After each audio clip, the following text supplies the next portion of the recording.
Добре дојдовте во процес. Македонскиот здравствен систем е еден од најболните сегменти во ова општество. Што се случува, во кој правец се движат работите, може ли да се постави на здрави нозе?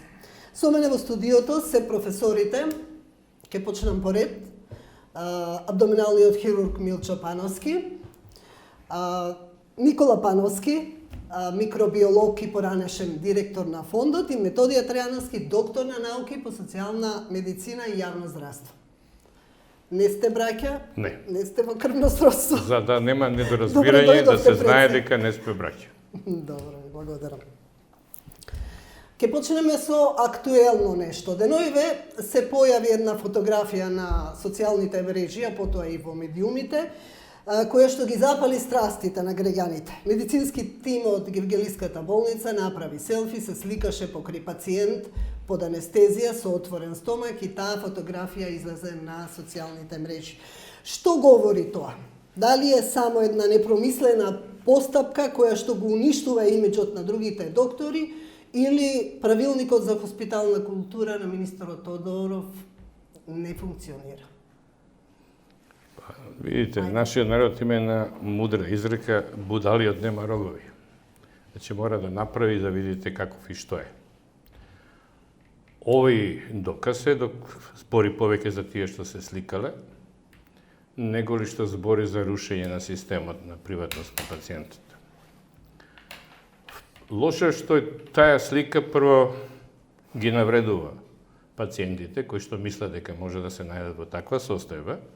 Меѓутоа е добро да видиме какви доктори имаме во нашите установи и да видиме дека тие сами си дават доказ дека не се придржуваат на кодексот на однесување кон пациентите, кодексот на облекување кој спрема закон пропишан за однесување во салата и дека фактички ги нарушуваат асептичките принципи на работа. Тоа сакам да ве прашам. На работата во сала. Фотографијата говори нешто друго. Меѓутоа, појавата на овакви слики на Facebook не е прашање за хирург, тоа би можеле да прашаме психијатри, затоа што ова што се случува повеќе ми личи на екзибиционизам, а тоа е еден вид на перверзија, сексуална перверзија, каде што луѓето ги задоволуваат своите страсти на ниски начини.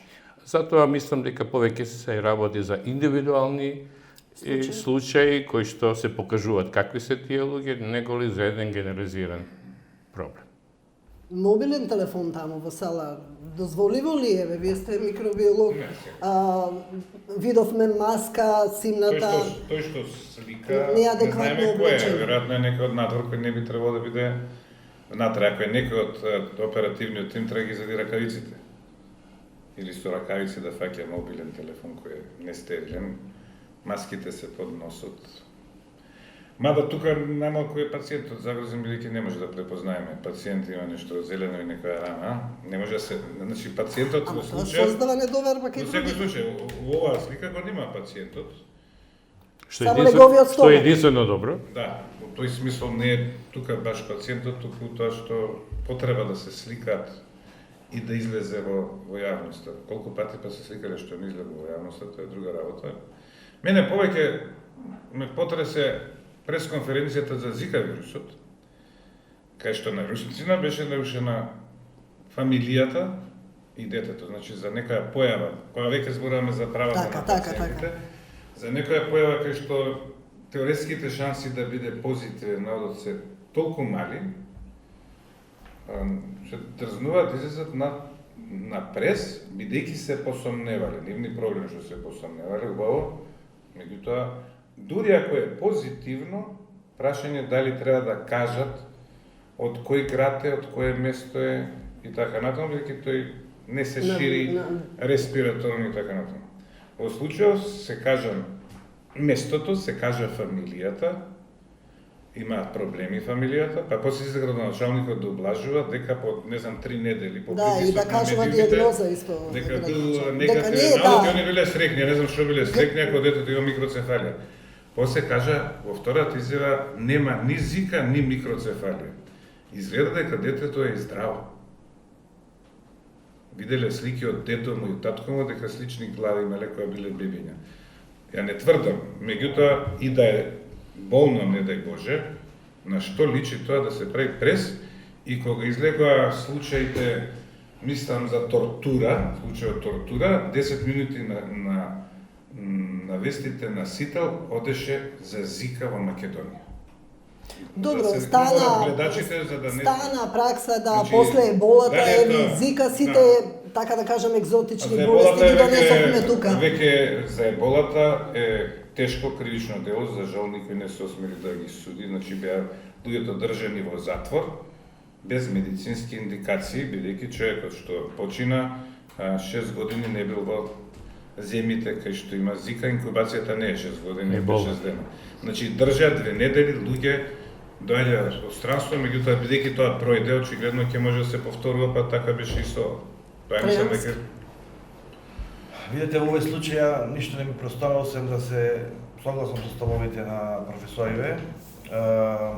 Мислам дека ова со телефонов што се случи во Гевгелија. Мора да нагласиме дека во Гевгелија скандали се редеа. Таму беа избркани, односно суспендирани двајца анестезиолози, почина родилка, почина нејзиното бебе. Значи, тоа сакам да кажам, требаше да се обрне внимание. Јас не чув досега да лекарската комора излезе со соопштение за случајот. Така. И други специјалисти кои што се најпоќе повикани, затоа што ако вистина се случило такво нешто, ако вистина во моментот имало пациент на операционата маса, значи нарушени се сите протоколи и клинички патеки по кои што се извршува една операција, тоа го знае најпоќе професор. А не излезе ниту Министерството за здравство? Точно. Значи, да тоа е голема веројатност за интерхоспитална инфекција, која што директно го загрозува животот на пациентот. И би се надоврзал и на професорот Никола Пановски за Зика вирусот. Тоа не е само за Зика вирусот, него и за други соопштенија кои што ги пушта Министерството. Мене ми се чини дека единствената допирна точка на Министерот со здравството е тоа што е спин доктор. Ништо повеќе од тоа. Мислам, на такви проблеми кои што ги имаме сите во државава, значи сите, на секоја информација да се прави спин, тоа е воопшто несериозно. И не доликува на еден министер пред се. Од друга страна, министрот им даде слобода на пациентите, да можат да се пожалат во секое време кај него. И наместо сојузници да ги земе лекарите, си создаде непријатели кај нив. Како се толкува во лекарските кругови тоа влегување на министерот за време на дежурство, да фати дали спие некој лекар, дали пуши? Ми се чини дали таа понудена закрила кај него резултираше и со куршум кај еден ваш колега. Да, тоа го кажа повеќе дека континуираното уништување на достоинството на лекарската професија кулминира овие години и резултат на сето ова се случи тој инцидент. Меѓутоа, ние и ден денеска сме во иста ситуација на клиниката. Обезбедувањето мање више е помалку или повеќе исто како што беше. Пациентите се присутни секој ден на клиниката, влегуваат, излегуваат, се закануваат, прават циркуси, заборавајќи дека на крај толеранцијата и бар ентузијазмот ќе не го утепат, па ќе почнеме и ние да се однесуваме кон нив. Што се тиче, што се однесува пак до министерот, немам што да кажам, осим најнародната поговорка што преска спомна. Јас мислам дека пациентиве, како што кажал министерот дека може да се жалат кај него, не знам како овие што се инвалиди може да достапат до неговиот кабинет, затоа што во случајов во зградава кај што е сместено министерство, лифт има на приземје и на првиот спрат, а кабинетот на министерот е во мезанин, меѓу спрат. И пример овие од Полио Плюс или некои други, ја не знам како би Добро, и ние новинарите и покрај тоа што можеме да се качиме, не можеме да дојдеме до неговиот кабинет, значи е недостапен.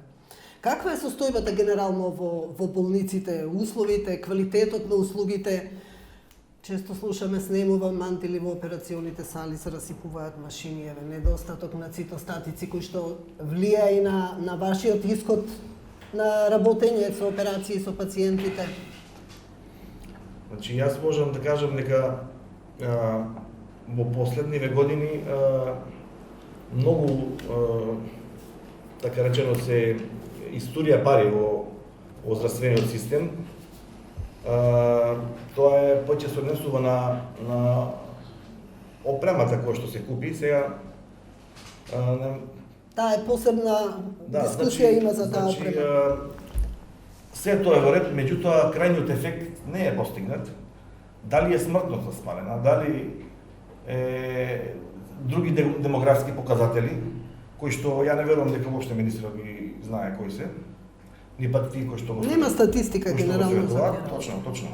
Значи, видите, здравствената политика исто како и медицината се базира на докази. Вие не можете да изфрлате решение од ракав. Како ќе ви текне ви читајќи на интернет. Ако беше така, ние досега немаше ни пари да даваме, ни да одиме во странство, ни никаде, ќе си учеме на интернет. Ќе си опрашавме чичко Google и Добро, ова е сектор кој што мора да признаеме од поодамна така е настаклен и нозе, но реформите кои што уследија во последните години му дадоа поголем удар. Последно министерот најави дека ги зајакнува специализациите. Праќа доктори на специализација во Белград и во Загреб. Им недостасува на нашите специализации нешто тука. Еве, вие сте професори со реноме, од прва рака можете да кажете, се праќа и од дигестивна хирургија на специализација. Видите што е специализација. Што е проблем? Специализација се тежок проблем во Македонија. И ќе направиме една паралела. Спрема податоци кои ги добивам редовно, се очекува 35.000 хирурзи да палат во Америка во наредните до 2030 година. Затоа што нема интерес кон специализација, меѓутоа оно што е најважно, немаат место каде може да специализираат неопределен број на специализанти. Збориме за Америка, која што има 200 и нешто милиона жители, 50 и нешто држави. Сега ние имаме Македонија која сме мала држава, помалку и повеќе сите се знаеме. Ние у моје време бевме 2 специализанта на оделението, сега сме 20.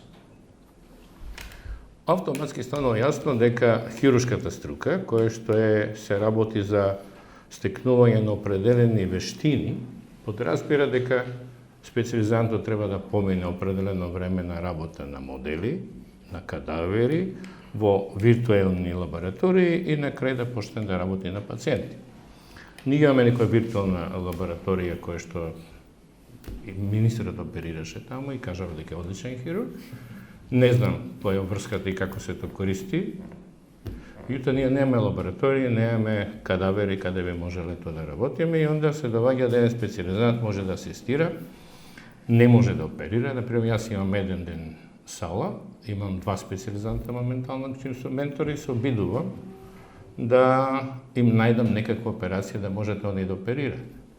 Тоа се однесува и за моите колеги. Значи, секаде каде што имаме определено стекнување на знање, ние имаме неверојатно голем број на специализанти кои што не можеме да ги обучиме, а да не спомнам дека тие специализанти доваѓаат од нашите медицински факултети со крајно проблематично знање, се примат на специализација без проверка на нивното знање, дали заслужува да дојдат на специализација, и онда целиот циркус се сведува на некаква квази специализација и онда се буниме, они се бунат, сакат испитот да се одвива како порано на 3 специјалисти, професори и да све се заврши со добивање на диплома.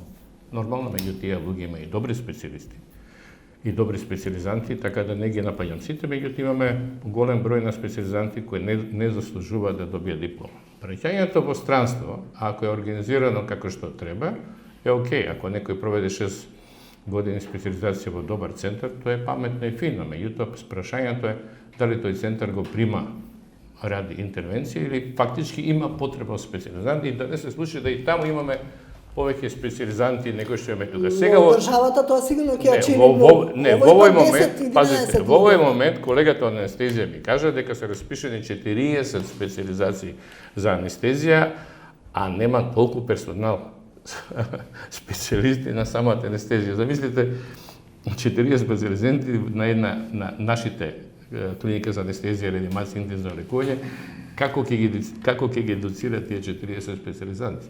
Единствена специјализација која нешто личеше до сега беше анестезија и изгледа дека и таа специјализација сега ќе уништи.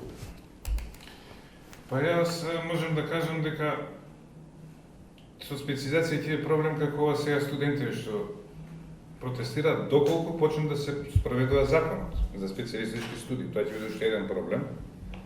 Инаку да напоменам дека разбрав неофицијално дека има специјализации по мојата струка, ги сретнав специјализантите во Штип.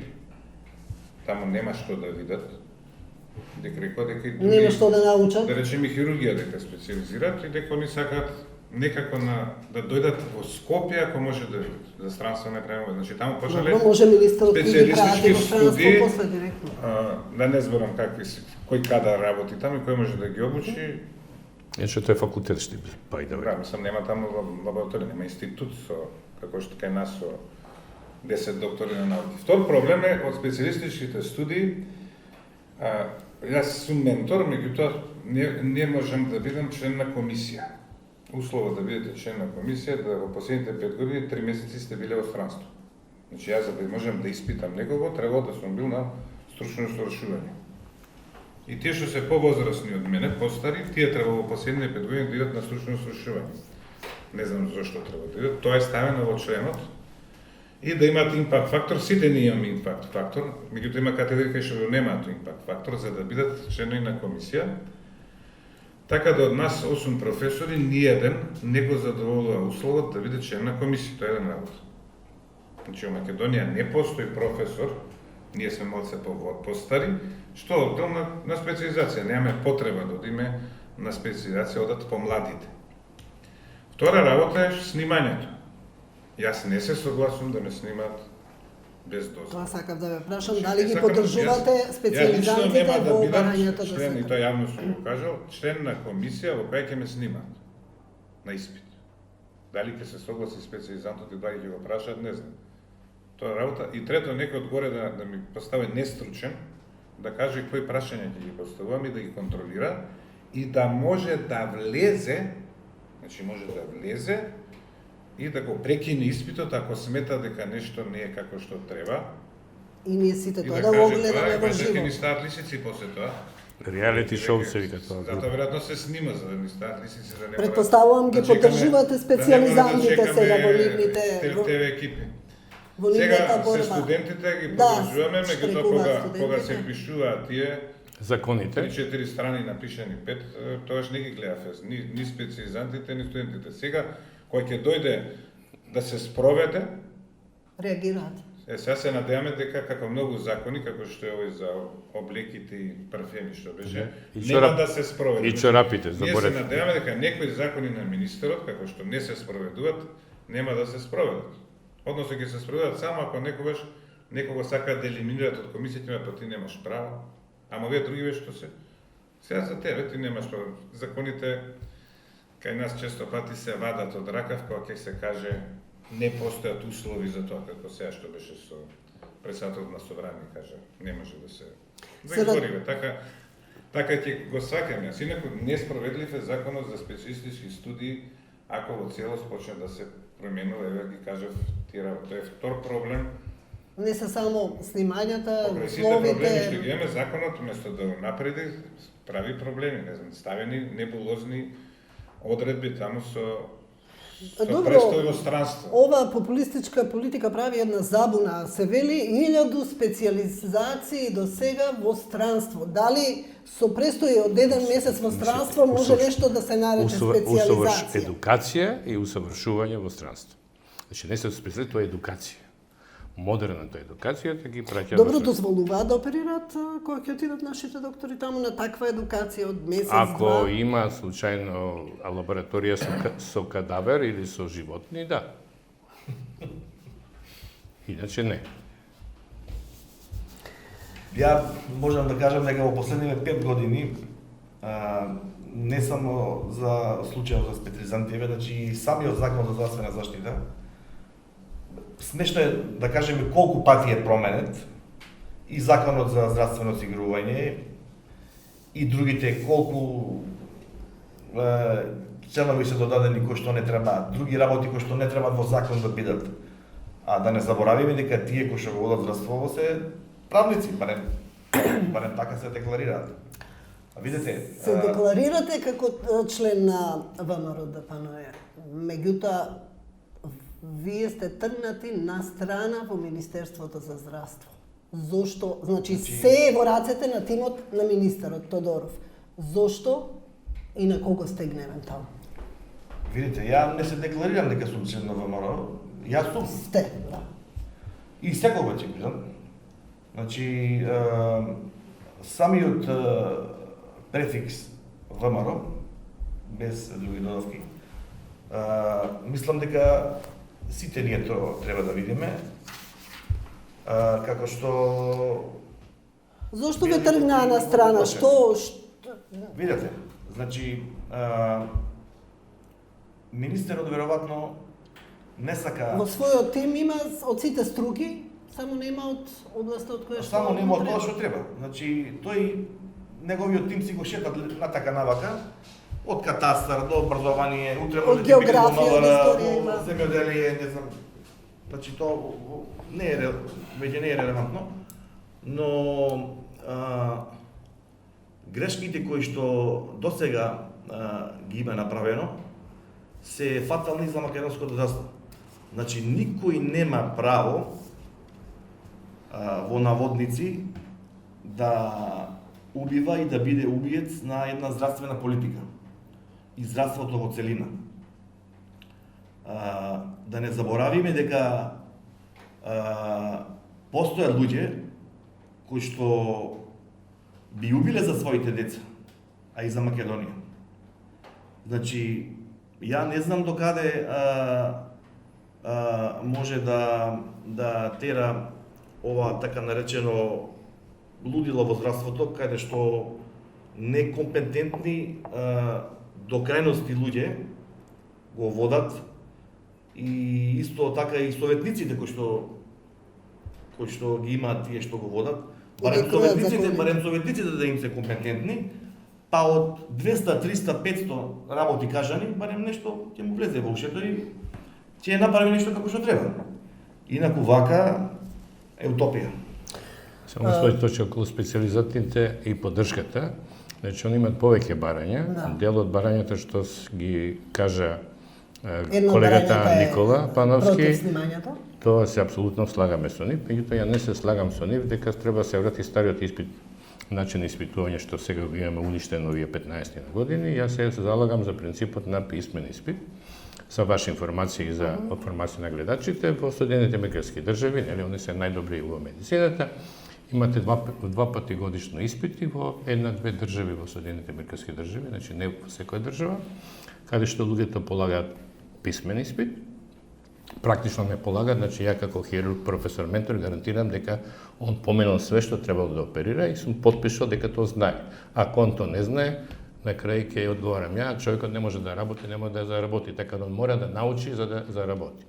Откој ќе положи тој писмен испит, он оди кај комисија која помалку или повеќе разговара со кандидатот и повеќе гледа дали он е способен, нормален и така да се бави со таа професија. Сега имаме ние да специализантите бират комисија, бират начин како ќе полагаат, па ќе стават на маса јадење и пиење, и он ќе положи иако немаат елементарни познавања, затоа што сите 5 или 6 години ги пропуштиле да ги научат. Значи, прво, не ги бираме, второ, колоквиумите не ги правиме како што треба. За ваша информација, нашата катедра направи, пошто со новиот закон секој колоквиум што е на 2 месеца мора писмено да се одговара, пред 3 луѓе со камери и така дале и така дале. И они направива сите колоквиуми да бидат по 2 месеци за да не се полага, што е смешно. Секаде во светот, значи имате перманентна едукација, секој петок имате собир на специализантите и идат понатаму. За ваша информација, Никола заборави да каже дека сега обврска има стручниот директор да сите специализанти ги прима са бајле и по завршувањето на денот да разговара со нив. Па кажав еден симпатичен пример на педијатри, имате 50-100 специализанти, една директорка која што ќе мора да ги прими сите специализанти и да разговара со нив са бајлето и вече мислам тоа е еден од тие закони и глупости што се ставено во закон. Меѓутоа, значи сите работи дел им поддржуваме, меѓутоа не и дел за стручната едукација и образование, затоа што тоа е основа која што можеби луѓето стручни ќе извадат македонското здравство од оваа ситуација што е сега. Бевте директор на Фондот за здравствено осигурување. За буџетот секогаш велиме дека е мал, дека меѓутоа вака како што е скроен, може ли да има правилна распоредба во однос на лекувањата во странство, да ги задоволи колку толку потребите за лекување? Па јас можам да кажам дека сега... Оправдание, се извинувам дека секогаш дека комисиите одлучуваат, ама видовме скоро дека некој одгоре исто така одлучува. Ако се надорзам на методиот преска, на здравството го водат некомпетентни луѓе и се дрзнуваат да носат одлуки медицински. Така беше со Тамара, значи имаме писмо од фондот во кој им кажува дека случајот не е овие случаи, а генерално вика не се итни. Тоа само доктор може да каже, специјалист, што е итно, што не. Она вика сите случаи не се итни и некој таму ќе го чекаме спиналниот центар. Да ги наречам, викате добро, ај ќе прифатиме, така ни рекол одгоре, не може доктор одгоре, не може. Не може ко судиве да стане. Ако станеме како судите, да име се обесиме. Министерот кажува за трансплантации стручно зошто он забрани. Смртноста каже дека била, тоа е надрилекарство. Значи со македонското здравство кога го одлучуваат необучени лица без лиценца, без тоа е надрилекарство и за жал има луѓе кои тоа го слушаат, тоа е случајот со еболата. Ниеден не стана од тие компании да каже нема потреба од карантина. Еден ден може требало дека видат. Ама и таа 15% смртност. Да се држи 15 дена и таа смртност и треба да има доказ за што се однесува до буџетот, сега буџетот е 100 милиони поголем. Односно моите пресметки се дека оваа власт за 10 години има милиарда евра повеќе отколку што имала претходните власти, значи милиарда евра повеќе во здравствениот. А грешка по грешка се случуваат? Беа 250 милиона, сега се 350 грубо, евра ако кажам. 400 сега нешто. станале, значи растат. Оваа година 400 нешто. И тие 100 милиона народот, пациентите сами треба да кажат кај ги гледаат. Значи би требало да се видат. И тоа не се така транспарентни колку што би очекувале. За лекување во странство тоа е исто популизам. Значи се кажа дека 200 евра ќе плати пациентот, се донесе закон. Дека максимум што се наместо 20% од сумата 200 евра. Јас кога бев директор, кога се носеа трансплантациите на коски на срцења кај дечињата, кои чинеа по 150.000 евра, логично беше пациентот, родителите мора да пратат 30.000 евра и ние им помагавме, целуваме на фирми да соберат 30.000 евра и се правеа концерти, не знам што. Сега за 200 евра ли се прават концерти, тоа е една работа. Или второ, за некоја интервенција која докторите кажале дека може оде да се изведе, се прави дека треба надвор да му помогне. Па нек се каже дека здравство, дека пациентите не му веруваат на нашето здравство, дека тоа биле решение. Така, се создаде еден хаос и забуна. Да. И се собираат донации за сите случаи. Има експлозија од донации, а за 200 евра ли се прават донации? Мене дома секој ден, ако нема на 3 дена, ми звони некој со некој за лекување во странство, кој ќе им побарам документите дека се одбиени од фондот, донесете дека држава не може, ги снемува тие луѓе. Значи почне да се злоупотребува тој популизам. Значи а се случуваат, веројатно, докторите под притисок што не смеат да го работат, одбиваат некои луѓе кои навистина треба да бидат во странство. Јас сега тука шпекулирам, меѓутоа претпоставам дека е Предпоставувам Дека дека и таа популистичка метода е малце погубна за буџетот на фондот со 200 евра да се оди на Па лекување. не сменет бројот на пациенти кои одат. Значи 2 до 3 милиона или помалку од 1% се трошат за лекување во странство. И кога беше 20% партиципација, и кога е сега 200 евра. Значи како пари не се многу. Сега тука треба да пресметаме колку од тие средства сега се дават на приватните болници што се отворија во Македонија, бидејќи тие порано одеа во Софија и на друго место. И дали е тоа поевтино или поскапо, тоа е друга работа, но и да сепак одат тука. Вие точи само средина. Вие знаете дека јас предложив закон за измена на законот за лекување во странство. Искористив член на законот каде што фондот се јавува како купуваш на услуги и предложив да фондот може да купува услуги во земјата и во странство. Нормално врз база на стручна и економска логика. И тогаш дадов предлог да е една група на пациенти, каде што никогаш во Македонија нема да може да се направи доволен број на пациенти да има таква услуга, да склучиме договори со регионални центри и да се они лекуваат таму под еднакви услови како што би се лекувале во Македонија, така да не би ни платена партиципација или би платиле 100 евра. Меѓутоа фондот купува определен број на услуги. Тогаш бев грубо одбиен од членовите на ВМРО, една млада надежна студентка, сега стоматолог, мислам, и советник во градска општина, ме грубо нападна, кој сум, зашто знам толку многу.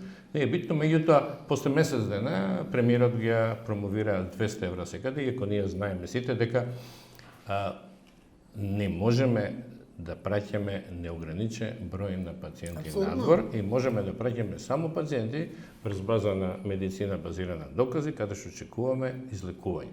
И таа беше групата што фондот требаше полека определен број на услуги да купи, и тоа значи ако вие склучите договор со некој центар за 10, 15, 20, 30 услуги, стално добивате некаква посебна цена и пациентите нема да губат време 1, 2, 3, 4, 5 месеци по комисијата и све. А што се однесува до спиналниот центар, би било интересно да кога носиме едукатори од странство, да носиме ревизори од странство и да провериме што тој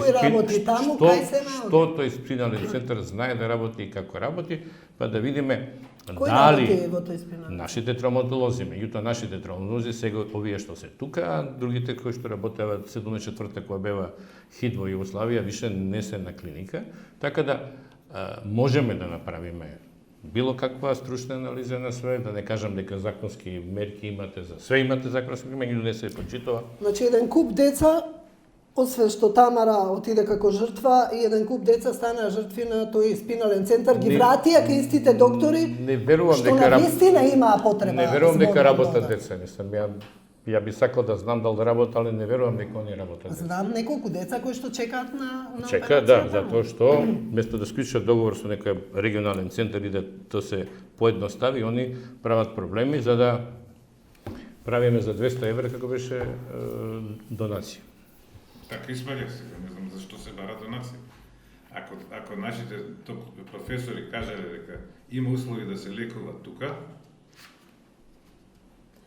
ќе се лекува тука. Ако кажале дека треба надвор, 200 евра. Тоа е тема што ја работевме ден овиве, што создава на вистина голема забуна зашто се собираат тие донации. Да, темата, тоа е така како што напишавте. Која е разликата од тогаш до сега? Зборувам за фондот за здравство. Сега, јас се сеќам во ваше време, немаше скандали или не може да се дознаат скандалите? Прилично грешки се случуваат сега, баш во фондот, баш со деца, баш со лекувањата во странство. Значи, тогаш кога работеше комисијата, апсолутно никој не ми се мешаше, случајно да не одбијат некого што треба да... Немаше наредби одгоре? Наредби одгоре имаше и беа одбиени. Значи, јас на моите вработени за медицинска струка можев јас да одговорам на повеќето или да викнам пријатели да ги прашам. Значи на телефон сите ми се достапни да прашам што е што и што е вистината. Што се однесува до правни работи имало многу притисоци. Значи ми се воли премиери и министри, доаѓаат вработени од, да не кажам која фабрика, одат пред влада, дајте им зелени картони. Дајте им на МТВ зелени картони. Во ред момент. Мојот директор, тој правен, рече дека тоа кривично дело по член тој, како што кажува Фетај, став тој и одбива да спроведе, а ја одбивам да го сменам заради и му честитам што ми кажа дека е така. И тоа бе одговорите, така не знам другачи како да реагувам. Значи точно ја правев притисок, полоднев ќе прифатеа и ќе дадеа такви работи. И тогаш функционира, се кажа дека по закон не може тоа да се направи. Што се однесува до лекување во странство, факт е дека луѓе болни од карцином постари од 70 години, па не работеше пред да проработи акцелераторот. Само 5% фамилијата одлучуваше да плати 2-3 евра партиципација или некоја друга операција за да дадат во Солун да се оперираат. Кога проработи акцелераторот, се зрачат. Бројот се зголеми, значи за зрачење. Значи, да. Видовме колку многу почна тука да се зрачат. И финансискиот ефект од акцелераторот испадна дека е негативен, бидејќи пред тоа меѓутоа, оној како ние не го мериме, преживувањето и квалитетот на лекување е огромен. Јас тоа го кажав, дека квалитетот на лекување со акцелераторот е огромен, немерлив и за пациентите и се, а финансискиот аспект како го гледаме, кога би го гледале, е негативен. За фондот. Да, за фондот. Новинарите ја исекоа тоа, име прогласија повеќето новинари за црна изјава на неделата. Таа вториот дека отворањето на акцелераторот, за кој ја инсистира што колку да се отвори, е негативно за Република Македонија. Финансиски. Ајде малку па да привршуваме околу популизмот, околу тие пресконференции секојдневни и отварање, сечење ленти за некои апарати за кои што и често се кажува дека не се баш нови. Не зборуваме за новиот тендер за апарати кои што стојат по подруми, за кои што нема кадар обучен пред време да работи со нив. Дали оваа популистичка политика донесе нешто позитивно? Он е за јавно здравство, ќе ви објаснам. Видите, не можеме да кажеме дека не донесла нешто позитивно, сега сепак апарати какви такви, пошто сме немале, а сега имаме. Зборувам за популистичка политика, не за купувањето на апаратите. Меѓутоа, ако јас сега на ќерка ми, кој што има 7 години, и купам компјутер од 2000 евра, а таа не знае ни да чита латиница, каков е ефектот од низиното образование или тренинг за компјутери? Никаков. Значи, прво луѓето треба да се обучат, да работат, да стегнат искуство, па за да можат да работат со апарати. Видите, само можда малку е смешно, значи пред 10 години, можда и повеќе, јас кога работев во Војно-медицинска академија во Софија, имаше Siemens Megatron од 3 Тесли. Сега има од 7 Megatron Tera. И сега ние збориме тука за Добро, технологијата оди многу брзо напред. Точно, па затоа дека прашањето ми беше во друга насока. Треба да ја пратиме. Дека често пати сега веќе се истрошија сите карти, дека често се пуштаат и апарати, слушнавме на гинекологија, на хирургија, слушнавме дека стар апарат исто така, односно апарат кој што се користи 10 години. Видиш што, значи тоа што се пуштат е една вид на само пропагирање, меѓутоа оно што мене ми е најстрашно и најчудно е декорот за тој што го пушта. Знаете, министерот има предплата со обезбедена поддршка, он ќе стисне копче и моите колеги директори на клиники ќе се наредат за него да едната иста работа пуштат еднаш, два пати, три пати, четири пати. И се праша прашањето каде е грешката? По тој што пушта или тие што седат за него и климаат глава? А тоа се наши колеги, наши професори, кои што немаат потреба да го прават тоа. Тоа сакав да кажам.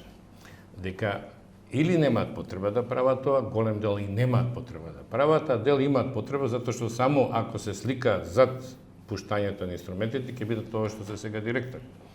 Така да пазите, ви имате предлог закон за институција на извонредност, исто што Ексел што го предлага, и таму предвидува да, у најлош случај, тој што може да раководи болница да биде директор, треба да биде лекар специјалиста со 10 годишно специјалистичко искуство во трансплантација. На прво место е академик Дима и Бркови. Мислам, ја имам бркови, не сум академик, али ќе работам на тој проблем.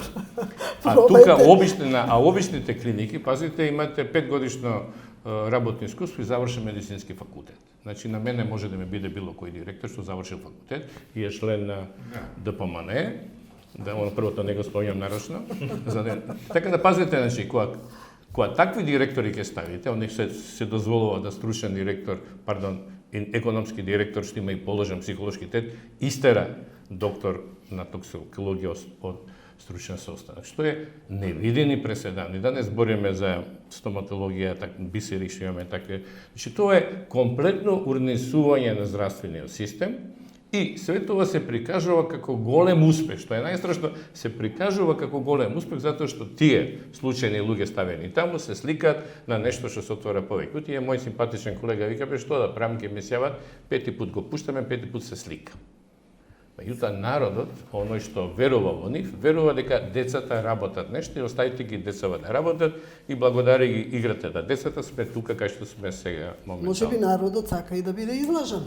Професоре, да ви кажам. Да верува во приказната. Кога е спомната токсикологија, дотичната особа кога конкурираше за директор, сегашниот економски директор на токсикологија, кога конкурираше за директор на инфективна клиника, конкурирав и јас. И професорот Звонко Миленковиќ кога ми види вика, мето многу ми е мило што ќе работиме заедно. Ја викам, чекај, да видиме крајниот исход. И крајниот исход, ево гледаме сега какви проблеми правеше таму на инфективна, па сега и на токсикологија. Сега наградно е пратена токсикологија. Наградно, да, наградно. Добро, тука кога ги споменате, не е само директорството, функцијата носи некои привилегии. Ако направите анализа стручна, ките дека ние што лајаме, така да кажам, децата не ни работат тука. На друго место се. Или им се устранство. Така е, тие... Некој има проблематичен, некој сака да го вработи, некој инсистира да биде на клиника, некој тргнал на клиника па... За приватни интереси. Па му прават проблеми. Ако почне он да прави, ќе почне на детето. Значи, такви случаи сме имали да му речат на... Зашто таткото, родителот нешто зборел против некого, да му речат ти од денеска овде нема да дојдеш, надвор ќе чекаш у ходник и дома реши си го проблемот. Не само за ова власт, тој направи, значи многу сплет на околности има кога гледате дека некој човек се прашуваме што му требало. Си има некоја мака што застанал таму да се слика, после како тоа го трпи, не знам, што се нешто да опрема во лаборатории. Случајно од овие странци кои доаѓа од Соединените Американски држави тука да видат како и што некој таму ги оперираше некој 8 септември, не дава да дојдат кај нас. Меѓутоа некако по некој линија еден дојде и го праша што видовте вие и он рече дека во светот прошето сегде на квадратен километар колку е односно нас. Не видел толку апарати за полимераза верижни реакции кај нас на кои има на 50 метри. И сите работат според него со 3 до 5% капацитет. Значи, таа расцепканост на клиниките, а ние работиме преку Институт за јавно здравје. Се дуплира работата. Ако дојде кај нас и немаме реагенси, немаме договор со нив да работиме или сите заедно, и таа расцепканост е неверојатна. Значи, системот прави проблем. Секој сака да има свој апарат и затоа толку пати доаѓа вика ние имаме апарат, добиеме од ова за научно-истражувачка дејност. Меѓутоа прегледот кој треба Милчо да ми го прати мене кој има пациент на умирање е 7 до 8.000 денара. И ако почне на секој да праќа, економскиот директор ќе се степа таму, нешто ќе стане проблем. Значи, кога купуваш апаратот, треба да даеш бар реагенси, подобро е да се дадат реагенси, апаратот да работи на реагенси, ние реагенси, па тоа ако тргне, понатаму да се одизборам за апарат, за септични состојби, кај што се спасува. Брза идентификација на... Они ретко плаќаат за што кошта 10 евра, обична хемокултура, сега ние носиме метода со која чини 50 до 100 евра и тука е Мислам, Останува таа метода, ако се паметно користи, е многу добра. Да, методата која ја отвори премиерот, треба работат 24 сата во лабораторијата. Бидејќи сега, ако некој се разбори попладне, што ако е брза Тоа е метода? тоа што половично грешка. се решаваат Но они работите. втора Целиот систем. Тоа е и вториот трета проблем, смена што нема. треба 24 сата се работи. И за Ако ти празници немаш нема. да Мислиш обезбедиш 24/7. да работи И за празници, како лабораторија што и знаеш. све. Ма тоа е и автомат средства, кој што ви све. треба, реагира брзо, ви идентификува узручникот на таа септична Да, состојба, за 2-3 сата. за да можете вие веднаш да реагирате. И тоа кога ќе го земете ефектот, апаратот услугата е ефтина, затоа што лековите што ги користите целно, и они се тогаш се спасува ефтини, живот, да. и втора спасувате живот. Они викаат дека нема безцена, не е точно, животот има цена која е огромна, меѓутоа е секорно, да не кажам колку пати поевтина него што кошта апаратот и услугата. Меѓутоа, ако паметно размислувате и користите, не трупате опрема без потреба. Тоа е Тоа да. треба да биде системот направен да нема фактурирање. Се он ќе ги фактурира, ние ќе им фактурираме. Едноставно докторот е слободен, тоа што е по протокол да го работи. Не само што фактурираме. Ние се. си фактурираме едни на други. Јас кога лежев кај нив во болница, вечерта ме оперирале 1 сат, ми спасија животот и ме пренеле на Карил. Без да ме прашаат дали сакам, бидејќи треба таму да Доспиеш. Да, утредната се разводив на Карил и по 24 сата ме вратиле на дигестивна и си отидов дома. Во јули месец ми стигна тужба од мојот пријател Реджеп Селмани, подпишан, пред суд, зашто не сум платил лежењето во Карил Партиципација. партиципација. Ја нити знам дека сум лежал во Карил, ја знам случајно. Значи, они правиле испис, Сега се прави по новиот значи, термин испис од електронско. дигестивна, па у Карил, па од Карил повторно пак на дигестивна. Јас сум само на дигестивна кој крводарител сум дал документ да ме ослободат и некој пише од тужба. А у иста канцеларија се тие што место да му даде еве човеков кај нас беше, тие тужба ми пишуваат мене пред ова. Значи замислете каков е системот во една иста Има зграда, многу такви случаи, расцепкани и сега ние тука кога треба да работиме овие стручни работи, Без координација. се фактурира, па мисли дали да плати, па треба дозвола. Тој систем. Да, се сеќавам јас на Значи девојчето. апарати може да имаме и за некои работи како што PCR може да имаме 5 пати помалку, ама да работат турбо во еден центар и многу други работи. Девојчето кое што почина од Црна Гора некоја интоксикација, не знам што имаше, исто така и стигна тужба од кога почина на родителите им стигна тужба од токсикологија од ургентен центар да платат што тој ден биле, не знам, преглед или еден ден одлежале. Што без да се гледат. Видите, ова е тотална дезорганизација. Од крајности во крајности, кога сме имале еден апарат за магнетна резонанца, сега имаме не знам колку. Така. Еден вамо, еден тамо, еден онам. Видите, сега што ја спомнавте болница Папа Николау во Софија, во Солун. 5 болници затворени за таа да ја отворат. Таа е јавно-приватно партнерство. Не може да имаме во секоја мало болница ни и апарати. Добро, еве сега најави министерот здравствен туризам, нели, здравствени зони, какви се тие, не знам, не ги објаснија. Слободни здравствени зони. нели? Не коментирам, пошто здавав повеќе. Добро, коментари. може. Кажа тоа јавно и на трибина у маната дека тоа е само убиство. Сумисла само убиство ако се отворат здравствени зони, бидејќи таму треба да работат ако не доктори од странство, медицинските сестри. А јас се лечев, како што кажав, најголем проблем е бар кај нив, бидејќи таму лежев, медицински сестри. Бројот на медицински сестри Тоа е ужас. недостаток. Тие во ненормално тешки услови работат сабота, недела и ноќ. Една медицинска сестра Не, на нормално. 36 пациенти, што е абсурд. Значи, ако се случи настан некој да прокрвари нешто, она 3 сата е таму врзана да го спасува животот, сите други чекаат и викаат, и сите викаат по неа. Ама бе, зашто не се зони, Таа сестра која е многу способна, ќе оди у слободните здравствени зони, веројатно доведени. И што добивме ние од слободни? Не знам што е ефектот, не разбирам. Не може Од една страна ќе го развиваме јавното здравство, Не може ги да враќаме од приватното специализациите, Еве сега сега слободни имаме здравствени апарати. зони. Еве викаме овие Нема контраст. медицинскиот персонал и праќаме да учат во странство да се вратат. Имаме персонал, имаме зашто тоа не го правиме во јавни здравствени установи? па да може да има тие екстра профит. Па утре да можат сами да си купат апарати или да... Некоја необјаснива политика, не знам. Не, они нема да плаќаат данок 10 години, а другиве приватни и јавните ќе плаќаат. И царински. Ако остварат факултет, 15 години нема да плаќаат. Не можем да разберем. Иначе знаеш сам, Не. болницата во Охрид, се Еразму, она работи со приватни пациенти во Албанија, значи не е здравствен туризам, него е медицина. Така. Медицина не работи. Едно време имавме центар за диализа во Струга, кој што можеш се бави и со туризам, здравствен туризам. Едно време бева полни со пациенти од Шведска и тие работи, то замре, знаете, се што сме имале, све сме уништили, а сега не, то не зборам за тоа, збориме за здравствениот туризам, значи можеше. Зградата беше полна со пациенти. Зашто сега таа зграда не активираме, некоја дадовме чак на приватни луѓе да користат некои бенефити што сме ги граделе ние пред години.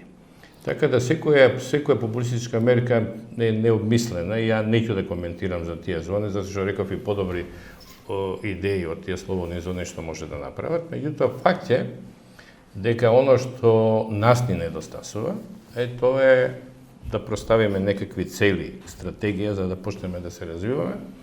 И ако решиме дека ќе привлечеме странци да се лекуваат кај нас, фалат две работи. Прво, треба да имате услови што странците ги задоволуваат и квалитет кој е еднаков на белосветскиот квалитет. И онда сами ќе дојдат, пошто најверојатно предпоставувам дека ќе бидеме поевтини. Сега знаеме Косово доаѓа по приватните болници, затоа што јас, например, немам интерес да оперирам пациент од Косово, немам никаков додаток. У новиот предлог закон за тој институт за екселенс се предвидува 60% добивката да го дели тимот. Кај нас такво нешто немам, пошто министерот не дозволува да ние работиме дополнително со приватизација. Значи, нас не шиканира, нас не малтретира, тука ги форсира затоа што сме или не сме. И тоа е цела работа и прашањето е до кај ќе иде вака. Ја реков во една работа, се надевам дека граѓанскиот сектор ќе заврши работа за да мрдне Македонија и македонското здравство напред. Идниот министер ќе има доста работа. Има ли можности да застане колку толку на здраве и нозе? Све што ќе биде идно, особено ако дојде подоцна, не брзо, јак им душа на тие што ќе дојдат. Прво треба долговите да се расчистат и блокадите што ќе следуваат. Бидејќи ако дојде подоцна, задолжување е секој ден сега по не знам колку милиони, тоа ќе биде тешко да се излечи, било кој да дојде. Тешко. И бесот на народот кој ќе видите кај сега дојдовте сега што е. Ние очекуваме одма да го решите проблемот. Слобода ќе добиеме, после ќе биде слободата не се јаде. Така да стварно видите, за да има успех и за да ние сме научници, ние работиме на докази. Значи мора да има докази врз кои ќе се темелат вашите решенија. Фондов, само да не остана не докажам, значи фондов за лекување во странство, во другиве држави имаат посебен фонд, кој што владини, невладини, бизнисмени придонесуваат за лекување во странство, има некои специјални за деца. Тие ни продаваат од нашиот фонд, фондов ви даде пари, тие се наши пари. Значи во фондот сме ние осигуреници. Заработеното сме го дале таму. Не можат сите да бидат осигурани исто. Социјалната нишка тука е што државата се наметнува и плаќа за тие што не можат сами да платат. Значи, тој што не може сам да плати, без да се навери, тој е социјален случај. Сите други, кои што можат да платат, се осигуреници во фондот. И затоа има минимален пакет, основен пакет и други, кои што, ако може фондот да ги... Кои што не знам дали ги реши, а ги решаваме со години. Нешто тоа. Значи, тоа е вистинска реформа. Тоа е фундаментот на здравствените реформи. Ја 50 години го кажувам, меѓутоа и за државната кардиохирургија, кога кажав пред 5 години, министерот рече, државна кардиохирургија не е приоритет. Ја викам, ало, тоа е мега приоритет. 2007 година, колега. Мега приоритет. Сега има, ама нешто не слушаме. Не се рекламираат, иначе работат колегите. Проблемот е што доработат странци, дел од наши лекари, исто слушнав дека единствена услов за да бидете примени да работите таму е партиската книжка, што е у принципу судено на пропаст. Ви благодарам што бевте гости во процеса. Благодарам и на вас.